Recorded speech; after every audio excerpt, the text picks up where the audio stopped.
বন্ধুরা, যে সমস্ত গাছে এরকম মুকুল বার হতে শুরু করেছে, তো এখনই কিন্তু কিছু পরিচর্যা করতে হবে, না হলে কিন্তু আমের সমস্ত মুকুল কিন্তু ঝরে যেতে পারে। তো এই সময় কিছু ফাঙ্গিসাইড এবং পেস্টিসাইড স্প্রে করতে হবে। প্রথমত আহ, এই সময় বিভিন্ন ফাঙ্গাসের আক্রমণ থেকে আমাদের এই আমের মুকুলকে বাঁচাতে গেলে টেবুকোনাজোল 1 গ্রাম এবং যে কোনো সালফার ফাঙ্গিসাইড 1 গ্রাম 1 লিটার জলে গুলে স্প্রে করতে পারে।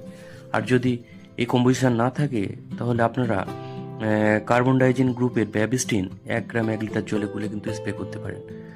আর এর সঙ্গে এর ঠিক 3-4 দিন পরে পেস্টিসাইড হিসেবে আপনারা ইমিডাক্লোপিড গ্রুপের কনফিডার যে পেস্টিসাইডটি আছে সেটা 1 ml 1 লিটার জলে গুলে স্প্রে করুন।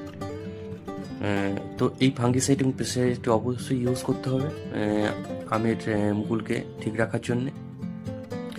আর আমের মুকুল থেকে যখনই ফুল ধরতে শুরু, আম গাছের মুকুল এইরকম ফুটতে শুরু করলে তখন কিন্তু আমরা কোনো ফাঙ্গিসাইড বা পেস্টিসাইড কিন্তু আমরা আর স্প্রে করবো না। তাহলে কিন্তু সমস্ত মুকুল কিন্তু এই মুকুলের ফুলগুলো কিন্তু ঝরে যাবে।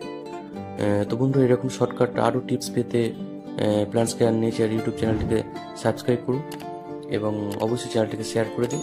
এবং এখানে ভিডিওটা শেষ করলাম। সবাইকে নমস্কার এবং ধন্যবাদ জানাই।